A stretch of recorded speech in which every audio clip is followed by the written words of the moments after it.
Ladies and gentlemen, tonight really big pleasure because I have Bill Price and David Jaffe all together with me on the CX Goalkeeper podcast.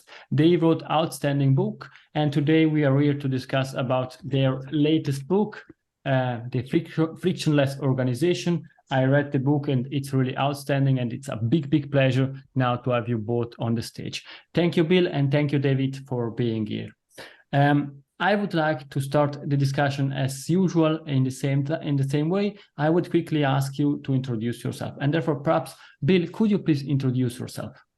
Sure. Thank you, Greg, and thanks for the opportunity to meet with you today and to share what we've learned over the years about frictionless organizations. I'm Bill Price. I live outside of Seattle, Washington, on the West Coast of the United States. Been here for a number of years.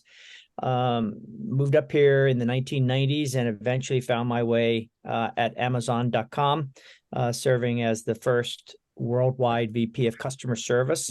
Have remained here since then, run a consulting firm called Driva Solutions, which is part of a 9-country alliance with David and others. We call ourselves LimeBridge as a consortium. Thank you very much, Bill. David? And David, please also your short introduction. Thank you. I'm David Jaffe. I'm based in Melbourne, Australia, but originally British, studied at Oxford, and then I spent all my career as a consultant, which is almost shameful. But I started with Accenture and then moved to other strategy firms. And about 20 years ago, realized that I wanted to dedicate my career to working on customer problems and improving the customer experience, and hence set up LimeBridge Australia. And I also run something down here called the Chief Customer Officer Forum, where we bring executives together to talk about customer problems several times a year. And Bill and I have had the great pleasure of working together now for nearly 20 years. So we've shared a lot of fun and written 3 books together. Thank you very much, David. And I can remember quite well that one of the core values of Accenture is best people, and there are others because I was also one former Accenture, but now I would like to learn a bit more about you. David, which values drive you in life? I like making a difference and helping people, and I think that's when I'm happiest getting up in the morning to do consulting work, because I think I'm going to make a difference, and I think I'm going to make the company better and their experiences for their customers better. So that's what really drives me. Bill, shall I throw to you? Yeah, I think my personal values have to do with maybe 2 or 3 things, Greg. One is honesty, to be honest on your own, but also honest about the path that you take. And the second one is to challenge yourself and to challenge everyone around you. Making sure that you make mistakes along the way, that's good, and then learn from those mistakes. But the second one, therefore, would be sort of to challenge and to perhaps get outside of your comfort zone along the way. The third one has to be fun. David and I have had a great deal of fun together. We've shared that personal value entwined over the years with our families as well. So I think fun is maybe a third one that I would go for. Oh, thank you very much. I think these are great values that this CX community is also sharing. But one question that I would like to ask is, one based in Australia, the other based in the USA. How can you collaborate? David, why don't you start with that one? Yeah, it's been fascinating over the years. For our first book, we did actually get together physically several times for sort of like, writing workshops and stuff. But I think, I guess we were ahead of the curve of what COVID induced in people, and now being able to work virtually, do Zooms. We've been doing that stuff for 15 years plus with all the available mechanisms. And after a while, we found we were just so used to it, and we were so used to being a virtual network anyway, that it really hasn't made much difference to us. So, there's so many mechanisms that we can use in terms of sharing documents, Dropboxes, SharePoint, all those things we can use to share things and collaborate. And I think what works well about having 2 of us working on a book, and why we've stuck with each other to do 3, is that you sort of, as Bill was saying, you challenge each other. And you go, hang on, I promised I'm going to commit to getting this idea thought through and then handing it over. And I think we work well as a tag team because we inspire each other and bounce off each other's ideas. Bill, over to you. Yeah, I just very briefly on the mechanics. After we outlined the book, got approval from our publisher, we decided to write 1 chapter at a time. and we would meet, for instance, on Zoom and figure out what the outline for that chapter was, what we knew, what we wanted to learn about it some more. Then we'd go away. David would write one chapter, I'd write another chapter. We would then swap the editing back and forth, so that at the end you really couldn't tell who was the original author, because it became quite joint and common. And then we went through all of that as a team, meeting every week. So we had Zoom calls every week, sometimes late night for me and early for David, sometimes the other way around. It worked out quite well. Oh, I think that's really interesting. I think the joke you already heard several times. I need also to say that, do you still have, or did you add some friction in your relationship? I think very little, which is interesting. It's funny you should ask that. Funny and fun, you should ask that. No, I think because David and I have been working on these themes and helping clients and interviewing some great companies for so many years about this, I think there's been very, very little. Would you say, David? Well, that's typical American imperialism right there. He doesn't notice when he has it's frustrated me. But no, it's seriously, it tends to be more about, if it's anything, it's about little bits of language that are different in maybe European English to American English, and some terms that just sort of grated on me that I said no. So I would just carefully delete it and put something in that I found acceptable. And sometimes they come back, and this word would reappear because it's really important to Bill. Yeah, there's been some funny ones over the years. We should have written them down. Yeah. Thank you very much. I think we can really kick off the discussion and start the game speaking about the frictionless organization. I am a big fan of the value irritating matrix. I had also the pleasure to use it at my former employer to really understand what to do with different processes. And we had a lot of discussion, and now it's super interesting because the question that we asked ourselves now are answered in the latest version in your book, The Frictionless Organization. It's an outstanding book. I really enjoy it, and I recommend everybody listening to this podcast to pause this podcast, quickly go to Amazon, buy this book, because it's really a lot of interesting thing. But now we would also help the audience understand a bit better about this topic, and therefore perhaps starting with the first question. David, what's your definition of friction? Yes, it's interesting. So our definition of friction is any interaction a customer has to have with an organization that they didn't want to or need to have. So we're not counting as a friction someone logging on to a web app to get their bank balance. That's something they want and need to do. But we are counting something where they say, where is my, why haven't you, or how does this work, or all those things. Bill, did you want to add to that? Yeah, I would frame it this way. It's how we attempted to put it in place at Amazon many years ago when I was there, as I mentioned earlier. It's usually the source of confusion and mistakes. So when you sum up friction, it really is where the customer is confused or mistakes were made that maybe sometimes the organization, the company didn't even know about, but the customer knows it, they realize it, and they come across with questions like, why isn't this working? Why is this broken again? I can't understand. This came late. It didn't come on time. So these are, again, combinations of frustration that relate to mistakes and confusion. Thank you. I think you mentioned several times that you worked also at Amazon, and you wrote another great book, The Best Service is No Service. And my question to you, Bill, is really the best service no service? And why I'm asking this question, and I think you answered that several times, is sometimes it's the last opportunity that companies have to have a direct interaction with the customer. And if there is no service, there is no interaction. What's your view on that? Yeah. It becomes what we might call a slippery slope, because if done well, a service interaction can resolve the issue. The customer can be very happy, and they can say good things about you to other companies or to their friends.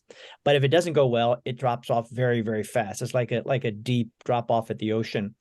And so there is a theory called service recovery that says, wow, if we do a good job fixing the customer's problem, then the customer's more loyal. But what David and I have discovered, and what the companies we interviewed have confirmed, is that it's best to make sure things work so well and so smoothly they don't need to contact you at all. So sure, when there is a problem, have a well-trained, motivated, empathetic team to help you. Clearly do that. Most companies only stop there, because what we want to say is go beyond that and find out why did that happen in the first place, and how can we remove the need for that type of interaction. Now, can I pick up from Bill? That I had an interesting case study about this with an Australian business, and at a conference, someone challenged me once and said, "You're wrong, David. You know, the best service isn't no service, because we get our highest, I think it was NPS, they were measuring scores on customers where they've had a problem, we fixed it really, really well." And I was a little bit concerned though, because obviously, you know, there's an illogical argument that comes from that, as Bill was saying, well, make more problems and make your customers happier. I mean, that sounds illogical. But funny enough, a few months later, I got to meet with one of the data analysts at that company. I said, that was really interesting, you know, the fact that you get better satisfaction and net promoter scores from problems you fix. I said, what about sort of customer loyalty? And she said, no, our most loyal customers are ones that have never had to ring us at all. And so, you know, the executive who challenged me on this wasn't willing to reveal that statistic.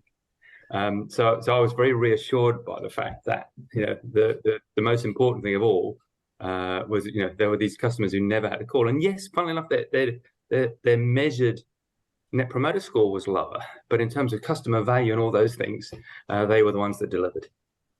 I think it's really interesting.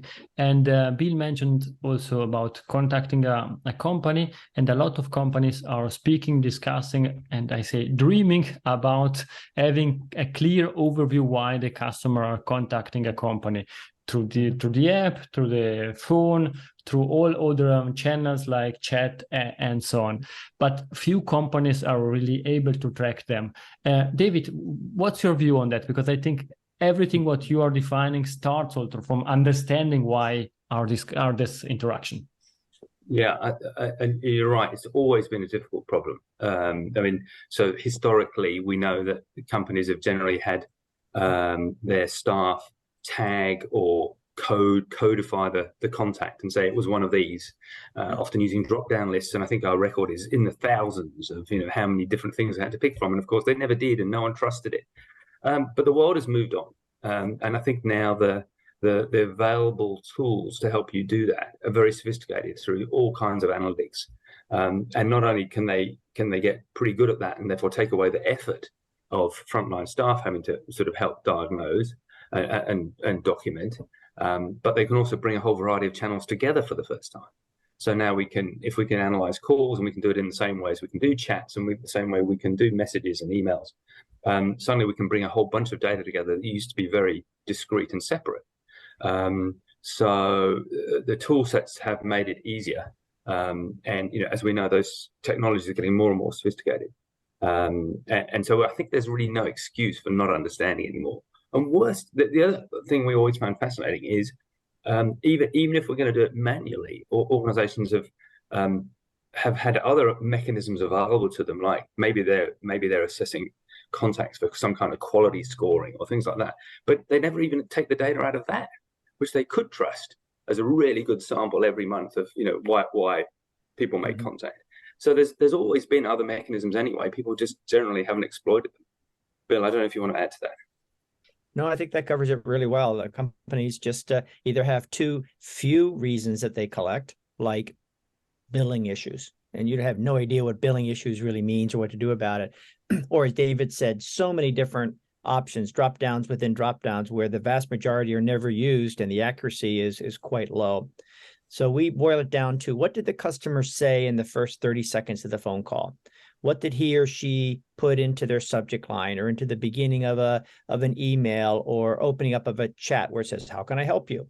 And generally, that's what we call the reason. It's the reason or the intent for them to have made the contact. They could say, they could have 5 other issues that they talk about during the rest of the conversation, but the first one, the one that really prompted them to call in or contact the company, that's what we want to capture. And that's why analytics are so powerful, because you can listen to the first 30 seconds of a phone call and pretty much understand why they contacted you.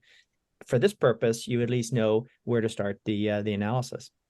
I think what you're saying, it's really what we are facing. I was working in a contact center, and we spent hours discussing about the granularity of these contact reasons and all what the topic that you mentioned. If a customer has several reasons, how to track them and how to work on that. And as you are saying, it's important, it start to tracking in a way that it's understandable.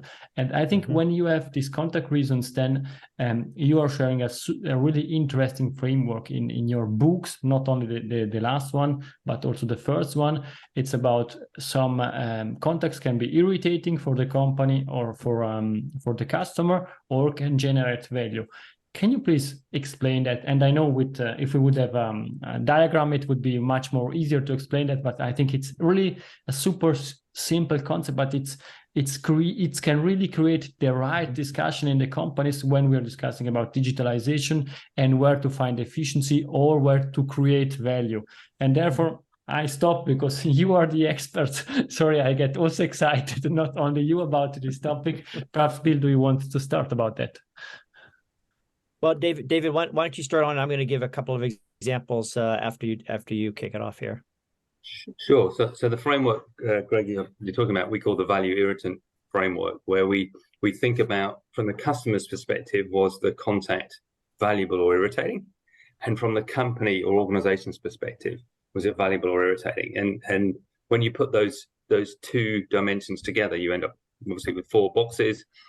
So where it's irritating to both the company and the customer, we call that the eliminate quadrant, because neither wanted this to happen. So those are obviously sources of great opportunity. Where it's valuable to the customer but irritating to the company, typically those are transactional things that lend themselves well to digital solutions or some form of self-service.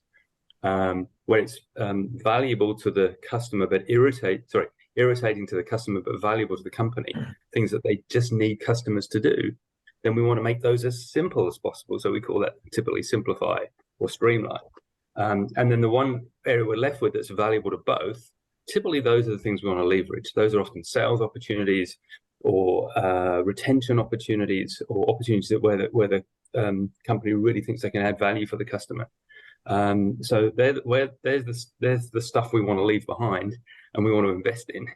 And that doesn't mean they can't be digital as well, because maybe that's, for some customers that's the way they'd rather do it. They'd rather buy online these days, or they'd rather provide information some other way. So it doesn't exclude digital from any of those, but it tends to lead to different conversations about what are our priorities. So Bill, it sounds like you wanted to talk through some examples. Yeah, just maybe just a few examples so the audience understands where we're coming from, and maybe they can find out that they've asked these questions themselves.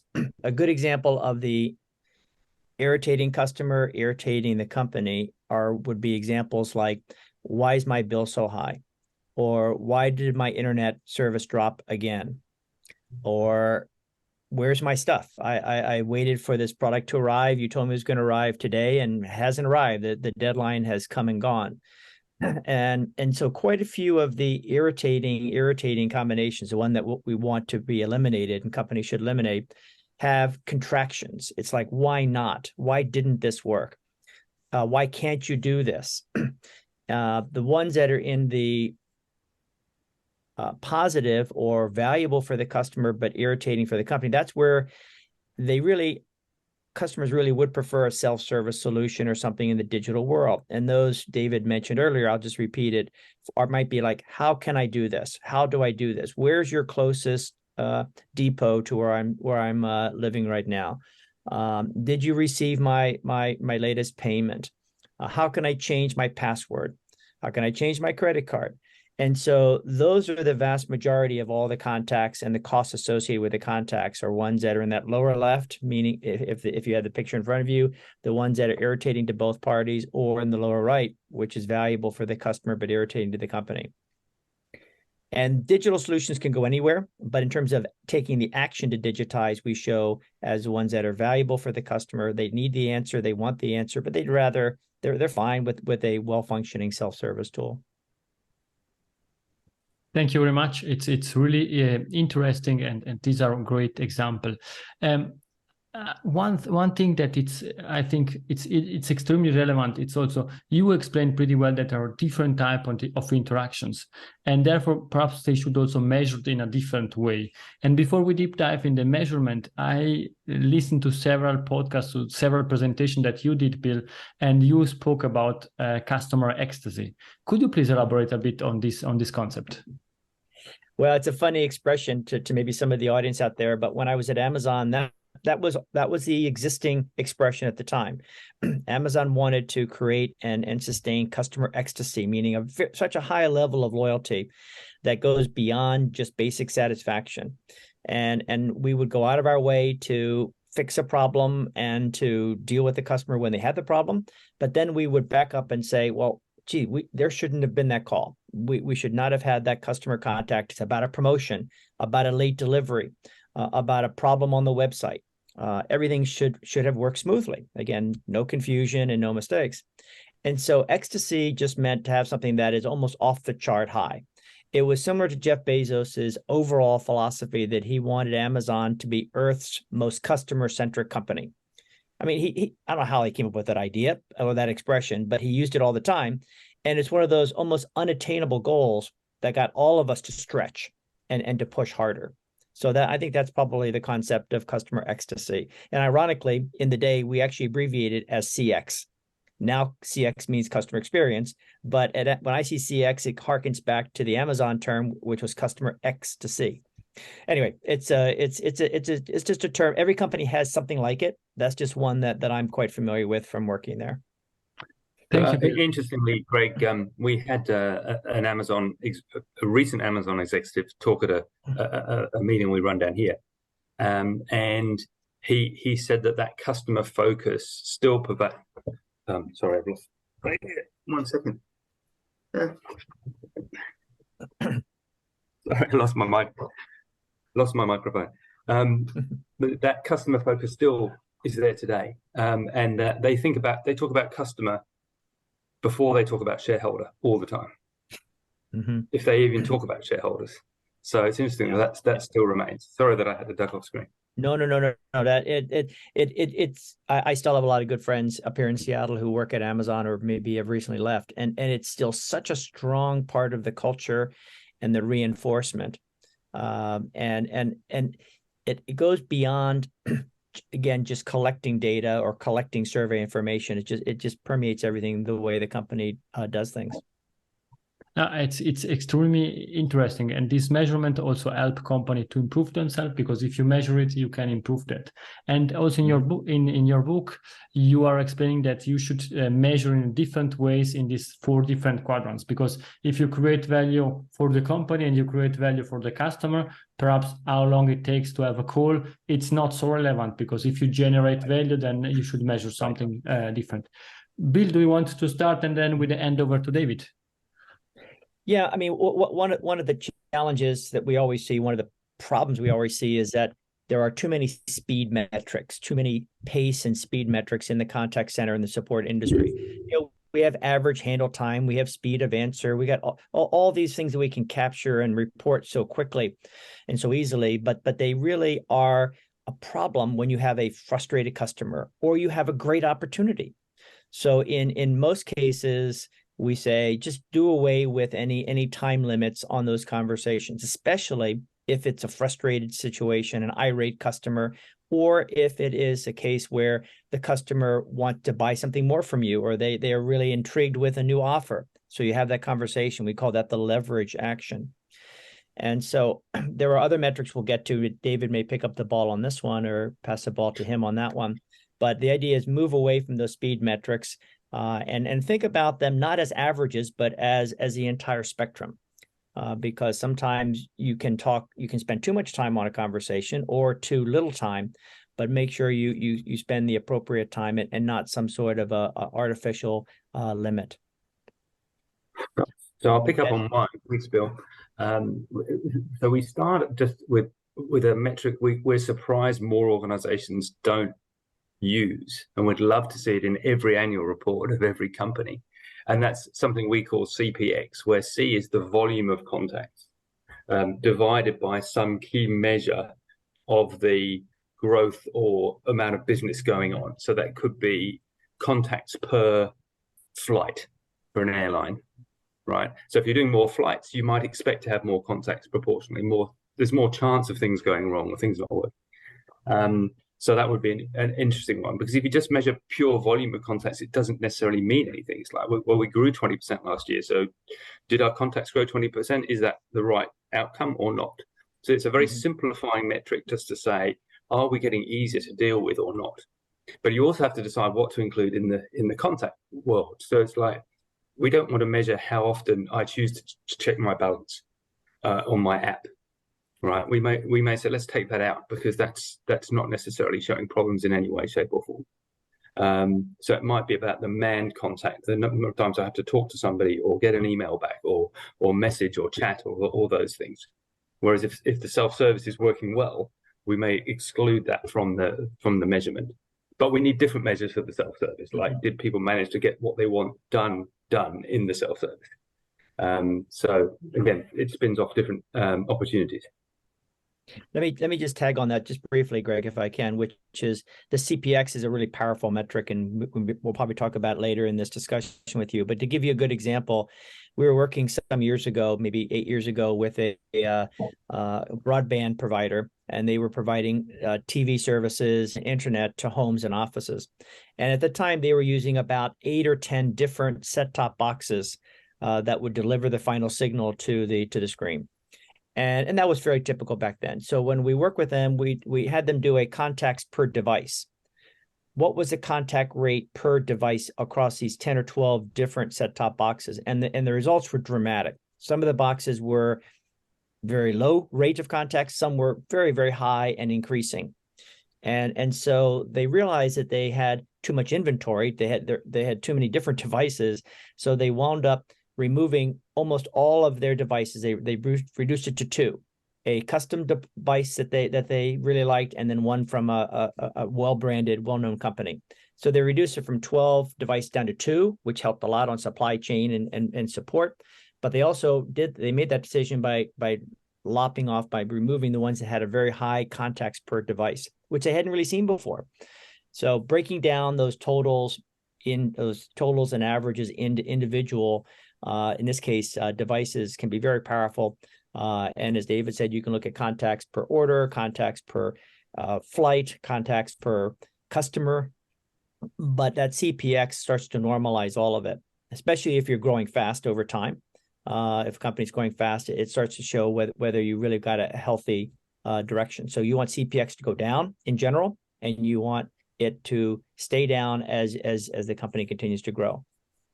I think that's totally makes sense, and it helps also to steer the development also of products to ensure the quality of these products not having service issues. And I think this is also something important that I would like to discuss with you. Customers are expecting always personalized service. How do you integrate this requirement from the customer that it's now really here and everybody expect? I'm an individual. I want to have a personal service in your value Irritant framework. Perhaps David, do you want to start? Yeah, I think the first thing we find a lot of organizations are not doing is allowing the customer just to tailor the way they want to interact. So very, very few organizations we work with in Australia anyway give you the choice about when you do get a message about this or an update about that, how would you like to receive it? And so that's a form of personalization that's pretty basic, but we find many organizations don't even enable that. So we'd kind of start there in terms of saying, particularly as we'll talk later about, we're now reaching out and being proactive more often out to the customer, but it tends to be about, well, we'll tell you the way we, the organization, want to tell you, right? Rather than trying to find out from a personalized perspective, how do I want to see this information, or even what do I want to see? So giving customers a palette of, do you want to be notified about this? How often? When? Through what mechanism? That's a great form of personalization as a start. Bill, do you want to go next? Yeah, I'll flip it around from the outbound, as you mentioned, to the inbound. If a customer has a very high value to the organization, then that should be recognized in some form or another. Perhaps they can bypass certain steps. They may be serviced by a more senior customer service representative. They may be offered something a little differently than that's called the average customer. On the other hand, if a customer has very frequently contacted a company, of really high contact history, it might represent a special opportunity to hold on to them, because maybe that's the beginning of them leaving the organization, leaving the company, canceling contracts and accounts. And so if you look at contact frequency and history, that can also set up a different type of personalization, or at least recognition that there may be some problems in the past.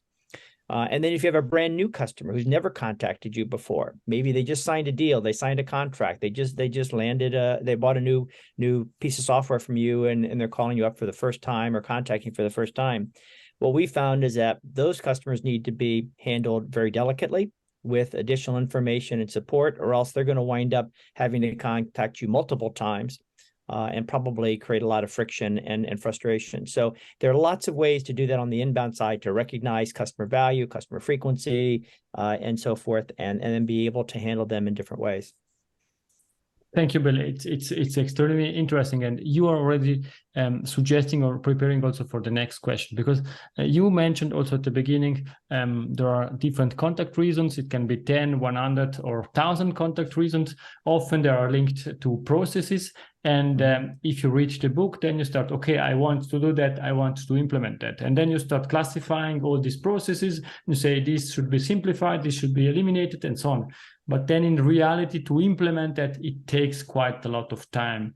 And therefore, my question, or do you have also some suggestion from the cultural aspect, from the cultural point of view, what can companies do to steer and stick to this framework in order really to achieve frictionless experiences? David, do you want to start? Yeah, thank you.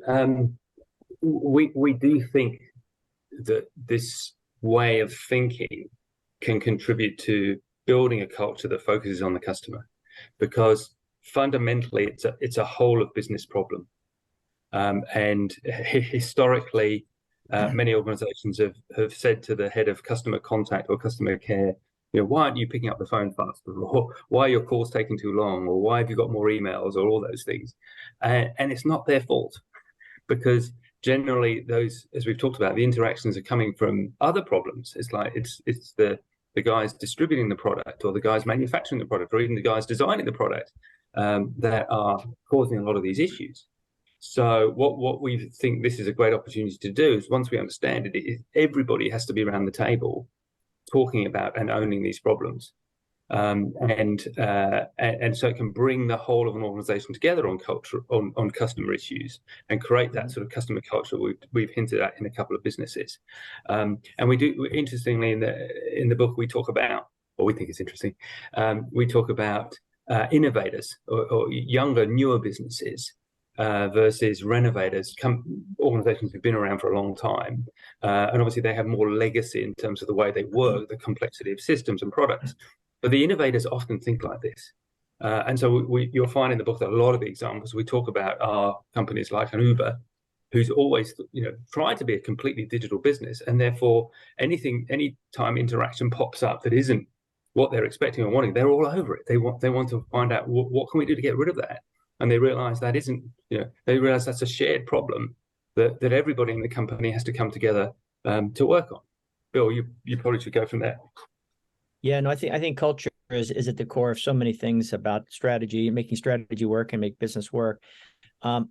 It almost shouldn't be said, but it needs to be said that CEO and other exco, SLT, senior leadership team needs to be much more involved in what these customer issues are, listening to calls, getting into what the customer frustrations really are, looking at results from the metrics that we've been talking about so far, looking at CPX rather than just looking at volumes. And when that happens, it's like lights go on. The senior executives go, wait a minute, now, are we really causing those problems? I can't believe the customers are encountering that. And we're lucky that they're contacting us, and let's talk about how we can fix that. When we encourage executives to listen to calls, let's say over a 2-hour period, they come away with about 20 things that they can fix. Because from their level, they know how products or services are designed, or how the pricing plans have been put together, or what the billing system looks like. And so the culture of starting from the top and getting them to reinforce it will make it so much easier for the organization to sort through all the priorities. And implementation does take time. So it's got to be done one step at a time. Look at some success, celebrate that success, and see the improvements over time. Thank you, Bill. And it was really a great discussion. I still have one question, perhaps not related to the book, but I would really like to learn from you, because if I remember well, you wrote the best service is no service more than 10 years ago, in 2008. It's roughly 20 years ago. And my question is, in 10 years from now, we are on the CX Goalkeeper podcast. You are always welcome if you want to join again. And we are discussing about customer experience. What we are discussing about, Bill, do you want to start? I think we'll be discussing about the failures and the successes of AI, and how AI has enabled some improvements, but it's also frustrated and created friction for a lot of customers because it hasn't been trained or tuned up adequately enough to help customers. So AI and machine learning are very, very hot. The topic will continue to get very hot. Companies will flock to it and say, oh, let's just use AI. Let's just digitize everything. So I think in 10 years' time, we might be unraveling some of that. We might be saying, maybe we should not be using as much of that new technology that is now 10 years old when we talk about AI, but rather get back to the personal touch where that's appropriate. Thank you, David? Bill. And David, what's your view? 10 years out. Yeah, I hope we'll be talking about what do we do next, right? We've got our contact rates down so low and it's all working so well. Where are our next opportunities? And in some ways, I'd expect them to be getting harder, right? That we've done the easy stuff. Right. And our products now arrive on time because the drone delivers it so quickly and it's all automated and that all works. But now I don't expect, though, we've found some new problems. But for start, we may find some customers left behind because we're not all adopting technology at the same rate. So in terms of that personalization, I'd expect that we'd be discussing tough issues like what do we do for those customers, the ones who aren't prepared to work this way, or do we want them as customers even? So there's going to be some tough questions that are different to those we work on today. But I hope we really have moved on and we are making it better, because one of the dangers, Bill talked about AI, even with some of the robotics and chatbots and things we have today, is sometimes companies are willing to take what I call the easy road and say, oh, well, that automates 20% of the interaction. So that's great. The business cases are overwhelming and it's fantastic. And they're ignoring the 80% who it fails for. So that's why we're going to have some tough discussions about, is that okay? Is it okay if now maybe we get to 50-50? It works for 50%, but it fails for 50%. Are we happy to fail 50% of the time? And how can we make that, if we are, how can we make that as painless as possible? Right? Because, failing is, so you're going to frustrate 50% of people, put them through the experience that largely doesn't work. That's an interesting equation. So I think we're going to be having some tough discussions at times. Yes, and I will be delighted because there will be a new version or the next book of Bill Price and David Jaffe that I will read. But now we are coming to the end of this game, and in the extra time, in the last 3 to 5 minutes, I still have some question for you. Perhaps starting with you, David. Is there one book that you say it stand out, it helped me during my career or during my personal life that you would like to suggest to the audience? One book I've never forgotten is a book by a guy called Darrell Connor about I think it's called Managing at the Speed of Change, and he talked about different models of change and how they affect people, and the negative change. I think people all understand well. That's been well researched how you react to that. But he also talked about positive change and things that can happen with that. And I've never forgotten that model. And so I'd always, if people don't know that, some of those frameworks and that model, I'd always recommend it. Thank you very much. And Bill, what's the book that sticks with me? The book that sticks with me goes way, way back as well, and it's called Exit, Voice, and Loyalty. The author's last name is Hirschman.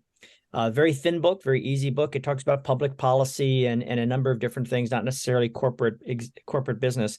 But when you think about those 3 different words, customers can either leave, they can exit, They can express their voice. They can express their frustrations with their voice, or they can remain loyal or become loyal. So I've used that book quite often. It's dog-eared behind me in my bookcase.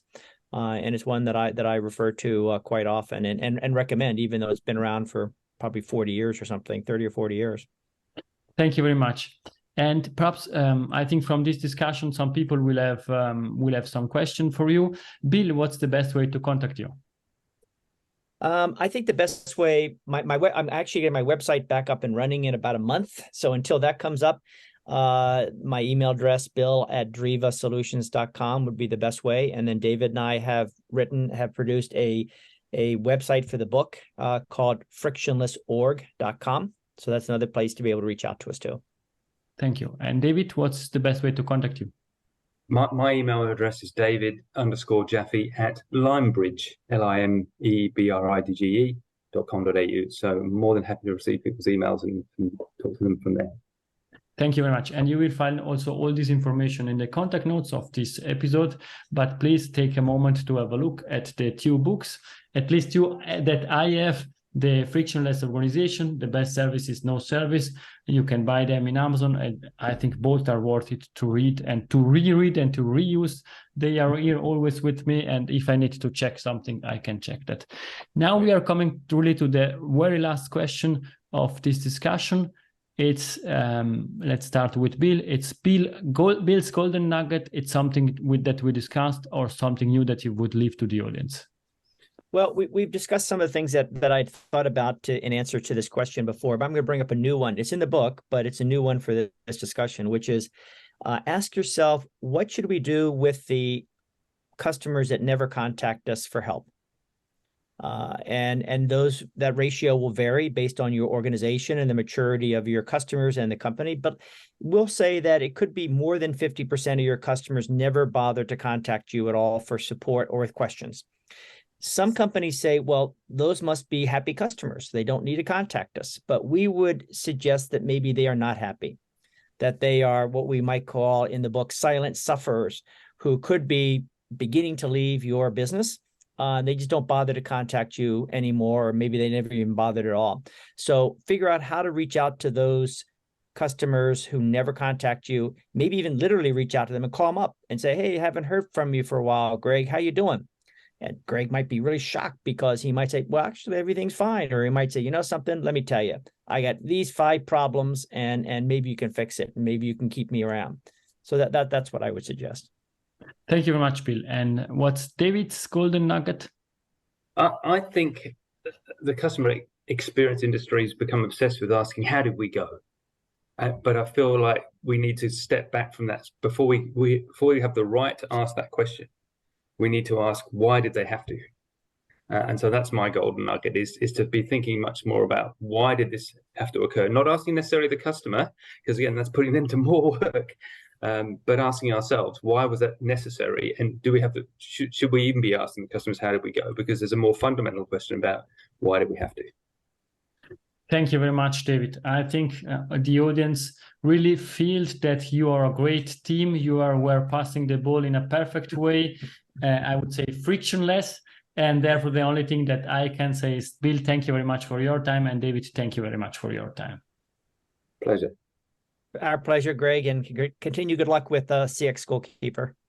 Thank you very much. And also to the audience, I hope that you enjoyed this discussion as much as I did. It was really enlightening. It was great for me after reading the book several years ago, now having the opportunity to speak with 2 experts, the guys that wrote this book that I really enjoyed, and we discussed a lot also during business hours. Thank you very much. Let us know your feedback. Contact Bill, David, or myself. Happy to share all the information that I have on the value Irritant framework. Thank you very much. Have a nice evening. If you enjoyed this episode, please share the word of mouth, subscribe it, share it. Until the next episode, please don't forget, we are not in a B2B or B2C business, we are in a human-to-human environment. Thank you!